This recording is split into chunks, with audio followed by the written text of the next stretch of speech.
Merci, honorable président, pour la parole. La grève ne devrait pas avoir pour vocation perdurer ou déstabiliser l'outil de production.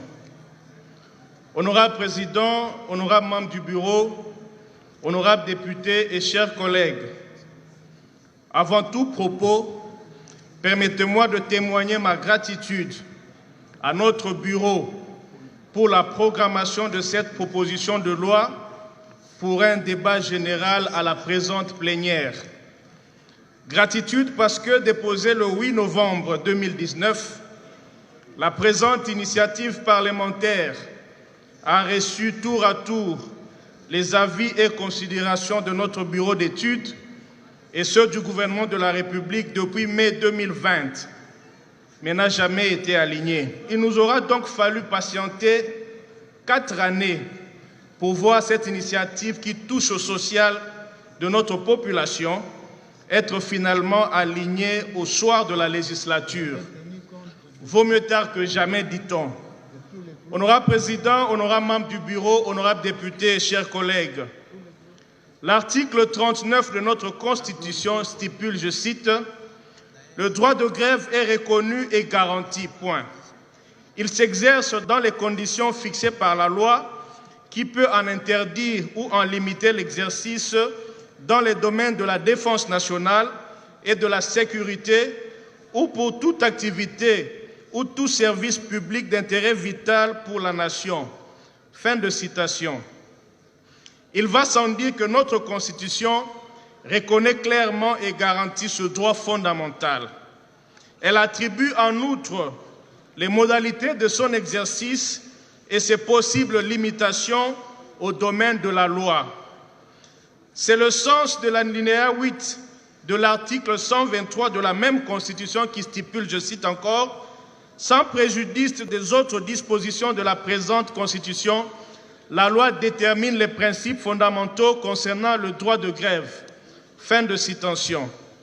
Il apparaît cependant que depuis 1960, le législateur congolais n'a jamais véritablement tracé le cadre juridique de l'exercice du droit de grève.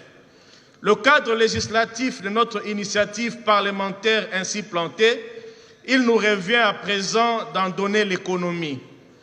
Honorable président, honorable membre du bureau, le droit de grève est un droit fondamental qui permet aux salariés d'exprimer leurs desiderata professionnels sans crainte de quelconque représailles.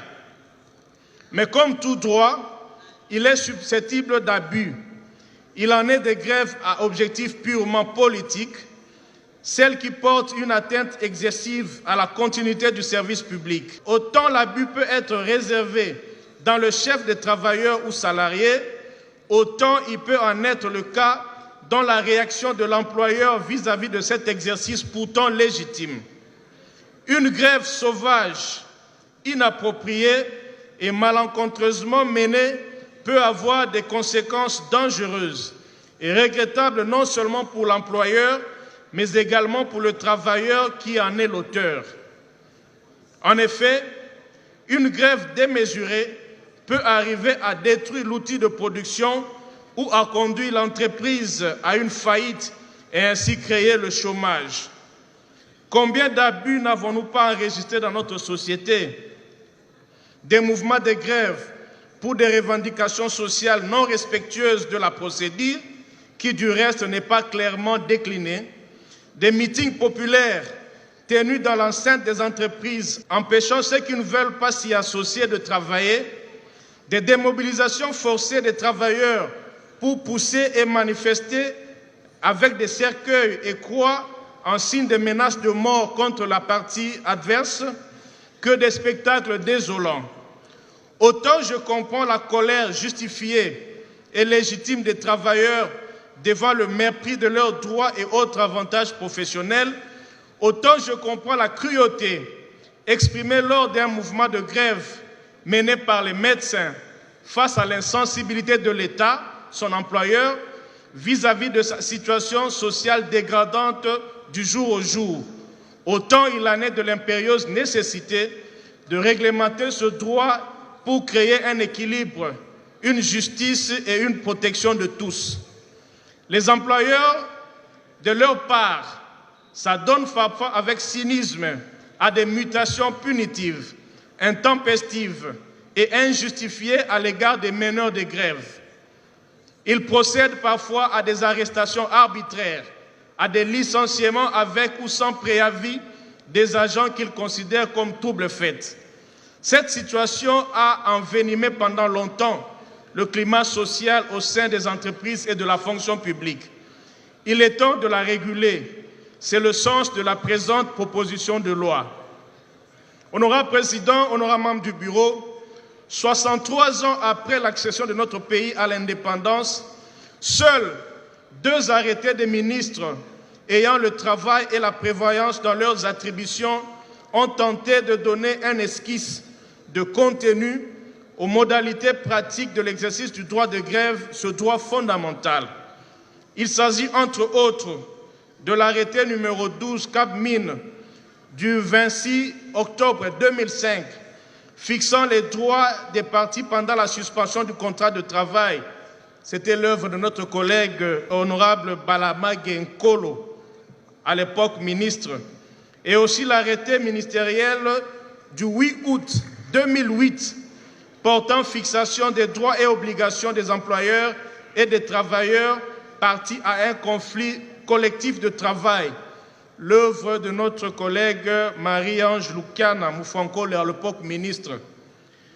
Je qualifie cette attitude d'indifférence législative vis-à-vis de ce droit fondamental, droit auquel recourent constamment nos compatriotes, agents de carrière de services publics de l'État et ceux du domaine du secteur public, privé, soit les contractuels, et cela à leur risque et péril. Heureusement pour la première catégorie, les fonctionnaires de l'État, il existe cet adage qui tue notre administration publique, Mossala à l'État et Koufakate. Mais pour les autres, ceux du secteur privé, c'est le banditisme des employeurs. Banditisme, oui et non, car il n'existe pas de loi. Dans la jungle, personne ne condamne personne. Personne ne juge personne. L'outil législatif faisant défaut, c'est la loi du plus fort. Nous sommes souvent tentés de croire, et cela à tort, que le Code de travail ou encore la loi portant statut des agents de carrière de service public de l'État règle la question. Laissez-moi vous dire, chers collègues et élus, le Code de travail, du haut de ses 334 articles, ne mentionne le mot grève qu'une seule fois, et cela dans son article 305, que je cite. En cas de non-conciliation, de conciliation partielle ou de recommandations frappées d'opposition, la demande est formée devant le tribunal de travail par l'une des parties dans les délais de 10 jours ouvrables à compter de l'expiration de préavis de grève ou de lock-out notifié à l'autre partie. Fin de citation. Pas plus ni moins. Il en est de même pour la loi portant statut des agents de carrière des services publics de l'État, qui, du haut de ses 143 articles, ne mentionne à son tour le mot grève qu'une seule fois, à son article 93, en se limitant de reproduire l'article 39 de la Constitution en ces termes, je cite, « Le droit de grève est garanti à l'agent des services publics de l'État. L'exercice de ce droit ne peut être limité que dans les conditions fixées par la loi, notamment pour tenir compte du fonctionnement régulier des services publics d'intérêt vital qui ne peuvent souffrir d'aucune interruption. » Laconique, autant de questionnements demeuraient sans solutionnement. À la simple question de savoir quel est le droit, ou mieux, la composante du salaire auquel le gréviste a droit, ni la Constitution, ni la loi, moins encore un règlement ne donne la réponse convaincante quant à ceux. Le bon sens, la générosité et le libre arbitre des employeurs sont invités. Honorable Président, honorable membre du Bureau, honorables députés et chers collègues, les dispositions de la présente proposition de loi s'appliquent aux agents de carrière des services publics de l'État, de la fonction publique provinciale et locale, ainsi qu'au personnel des entreprises et établissements publics ou privés. S'il faut parler d'innovation, la présente proposition apporte les innovations suivantes. L'interdiction et la caducité de tout licenciement consécutif à une grève prononcée à l'absence de la faute lourde. L'interdiction de grève par les militaires, les policiers, les personnels d'administration pénitentiaire et les magistrats. Le personnel de santé, quant à eux, pour ce qui est de la grève sauvage, car le service minimum est obligatoire. La réquisition de certaines catégories d'agents en cas de grève touchant aux besoins de la population, au service minimum ainsi qu'à la continuité des services publics. L'interdiction de certaines formes illicites de grève. L'interdiction pour l'employeur de procéder à des mouvements du personnel consécutifs à une grève et visant essentiellement les grévistes. La fixation exhaustive des droits et avantages auxquels ont droit les agents pendant la grève. La fixation des durées maximales d'une grève au cours d'un mois, un semestre, une année et de facto l'illégalité d'une grève illimitée dans le temps. La protection de la liberté des agents non grévistes à continuer à travailler. La médiation préalable au sein de la fonction publique avant le déclenchement de la grève. Telle est l'économie générale de la présente loi. Honorable Président, honorable membre du bureau, honorable député, chers collègues, ceci est une invitation à la réflexion. Une réflexion sur le devenir de notre société dans le secteur du travail, et spécialement dans les relations entre l'employeur et les travailleurs quand celles-ci traversent des moments de conflits collectifs. Ce travail ne sera plus mien, il deviendra vôtre après l'adoption de sa recevabilité. Vous allez l'enrichir, en améliorer l'écriture et la forme. Je tiens du haut de cette tribune à rassurer nos compatriotes qui occupent des fonctions vitales dans notre société, dont le dysfonctionnement conduirait aux dommages irréparables, que votre situation nous préoccupe au plus haut point. Ma pensée est dirigée vers le corps médical, spécialement aux médecins, avec qui j'ai eu des entretiens prononcés à travers le Conseil national de l'ordre des médecins. Recevez ici toute ma sympathie. Il en est également des enseignants, syndicalistes du secteur de l'enseignement, primaire, secondaire et professionnel, avec qui j'ai une longue histoire professionnelle et aussi d'amitié.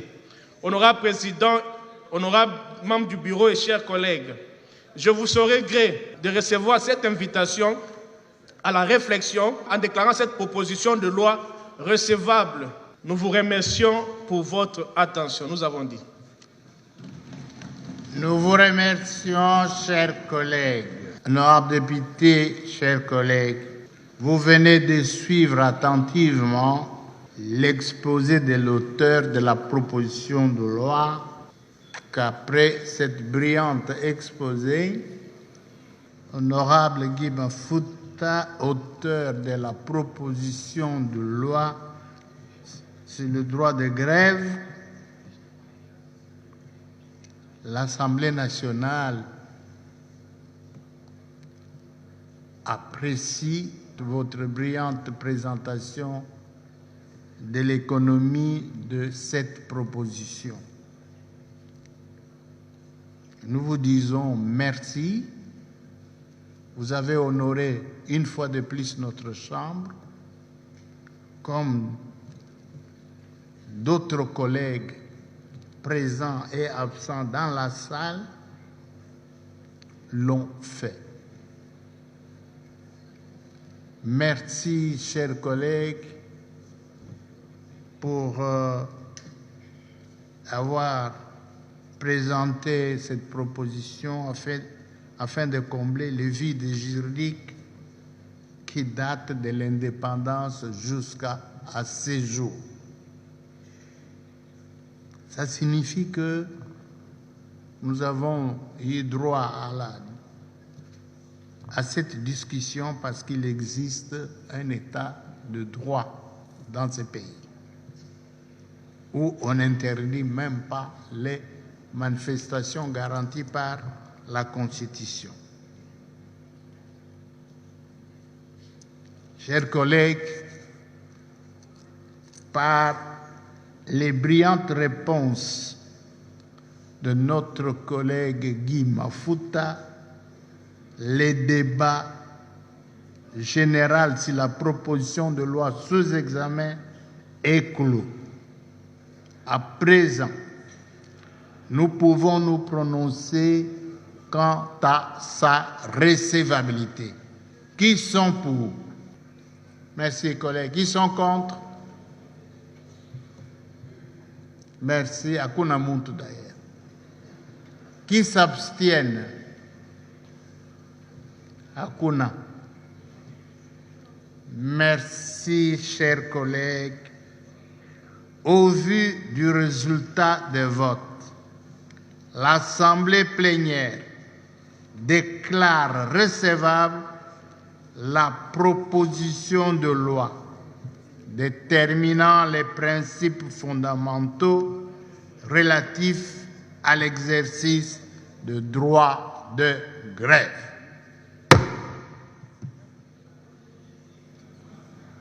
Chers collègues, nous l'envoyons pour un examen approfondi à la commission politique, administrative et juridique. Le bureau de cette commission est invité à tout mettre en œuvre pour réaliser le travail lui confié dans un délai raisonnable. Les délais raisonnables au moins d'une semaine.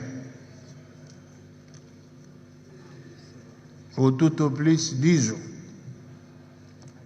Les collègues non membres de cette commission peuvent participer à ces travaux pour l'enrichissement de ces textes de loi. Honorables collègues, vous tous qui êtes intervenus au cours de ces débats avec des propositions importantes et très intéressantes, je vous en prie tous de prendre une part active aux travaux de cette commission. Ainsi, nous aurons un texte bien enrichi et digne de notre Assemblée. Honorables députés, chers collègues, votre bureau félicite très sincèrement, au nom de l'Assemblée plénière, notre collègue Mafuta Kabongo Guy pour cette initiative législative. Nous lui prions de regagner son siège dans l'hémicycle sous vos applaudissements.